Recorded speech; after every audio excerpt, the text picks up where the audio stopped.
Okay, so this is going to be a very unpopular opinion because evidently this is considered wrong think, and I don't know. I'm a caveman. What can I say? My point of view on life is very, hey, men are men and women are women. Let men be men and let women be women. And very meritocracy related. I don't care who you are, what you believe in, what your religion is, what you identify as. I only want the best people for the job. But when I come up on things like this, like Joe Biden vowed to pick a woman for vice president, why? Why? Why does it have to be a woman? Why are you saying that only a woman is obviously the most merit-based choice? Only a woman. Why? Why? Can't we just say we want the best person for the job regardless of what they are? But no, you knock out full 50% of the population is having a chance when there's a good chance that someone in that 50% of the population that you locked out might possibly be the best one for the job.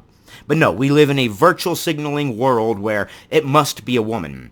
It must be a woman. It must be a woman. Because what? Women are the saviors of the world? Women are better than men in everything? I mean, that's what we hear all the time, right? I don't understand. It's like these movies nowadays. Think about it. I mean, seriously, think about it. When, in the last 2-3 years, have you seen a good quality movie with a male lead character? They're almost all female lead characters nowadays. Why? Why? You take any of those women in a movie that are supposedly badass and they can beat up every man, and the only person that could possibly even stand up to the female character is another female character.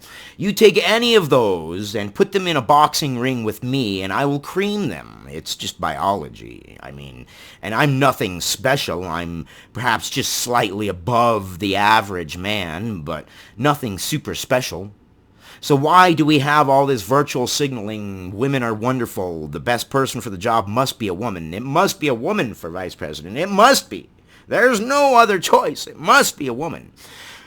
Well, now we add on to that. Not only must it be a woman, well, why not a Latina woman? Okay, well, why not a midget Latina bisexual woman with no legs and arms? That's who should be vice president then, right? At the very minimum, it says Latinas should be a part of this conversation. Well, by virtue of living in the United States, they are a part of the conversation. All they have to do is speak up. What are you saying, that there are people that go around and tell Latina women that they can't be a part of the conversation? Well, of course they're a part of the conversation. Welcome to America. That's dumb. Now that Joe Biden has pledged he will select a woman as his running mate, one of the questions being asked is, why not a Latina for vice president? Why not a man? Why not just the best person? Why does it have to be? It cannot possibly be a man. It cannot possibly be a man. It cannot possibly be a man. Okay, that would be like the coach of a football team saying, I cannot possibly have an African American on my team because, well, there's too many African Americans in football. What? What? You get the best person for the job. That's all there is to it. That's all I care about.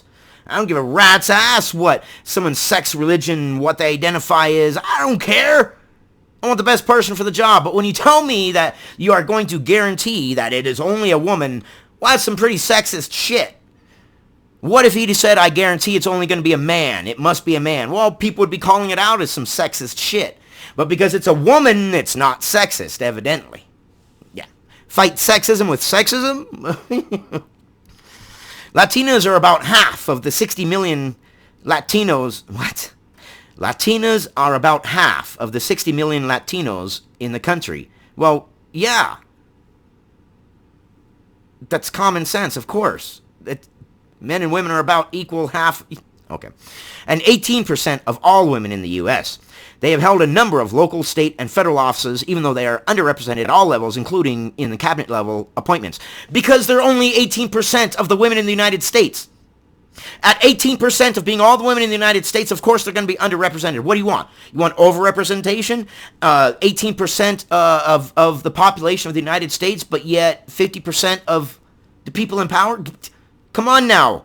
Of course they're underrepresented because there aren't enough of them as a whole in the United States to be more represented. They're only 18% of the United States. So what, do you want half the CEOs in and cabinet level, but then they would be overrepresented.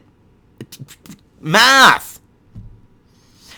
Latina American public servants across the country have an unparalleled track record of getting things done for their communities. Yes, because everybody else, nobody else does anything for the communities. You know, it's only women and only Latina women that do shit for their communities, states, and country. It's about time we see that leadership in the White House, said Representative Tony Cardenas, chair of BOLD PAC, the Congressional Hispanic Caucus Political Action Committee. The committee has backed Latinas to help get them elected to Congress or other public office. But at only 18% of the population, how many of them do you believe are going to be in the office? There are only 18% of the population. So of course, there are going to be less in every spot, every CEO, every political demographic, because there's less of them as a whole. By 2060, Latinas will be more than a quarter of the population, according to Catalyst. Still, only 25% or a little over 25% of the population. But why would you want them at 50% of the... What do you mean underrepresentation?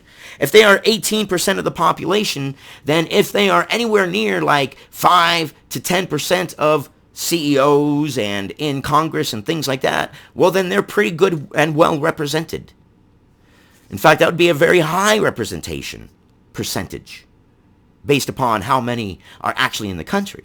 At 18% of the country, 330 million people in America, right? So 18% of the population. Out of that 18% of the population, if 10%, 5 to 10% are in politics, well, then that's a pretty high representation, actually. After the former vice president's pledge during the last debate, the names that quickly emerged in the media and political circles were those of Kamala Harris, Georgia Legislature Stacey Abrams, oh yeah, right, Elizabeth Warren, oh please no, and Amy Klobuchar. I don't really know much about Klobuchar, actually. It took a few days for some Latinos to become part of this discussion. Asked whether a Latina is being considered, the Biden campaign told NBC News in an emailed statement that Biden would run a vigorous vetting process. Well, a vigorous vetting process, yeah. Here's the vetting process. Penis out, vagina in. Penis out, vagina in. And then once he gets all the vaginas, then he can be like, okay, now which vagina is going to signal the best to the people? I don't care what you do. Which vagina is going to signal to the best of people of how virtuous I am? Yeah. Get woke, go broke, Joe. Biden has said he's considering at least 7 women. Yeah. Look, anytime anybody says that any part of any sex or demographic is going to be the best person for the job, they're full of shit. Because you cannot guarantee that this sex or this race or that race, or this color or that color is going to be the best for the job. You're going to have a mix. It could be someone from here, it could be someone from there, it could be someone from there, it could be someone from there. But regardless of which, when you do something like this, you are absolutely pigeonholing yourself into only choosing a certain group. Why not be able to choose from the best of whatever, whenever, however, whoever? What the fuck kind of a world are we living in today? Let me know what you guys think, thoughts and opinions, and I'll see you on the next one.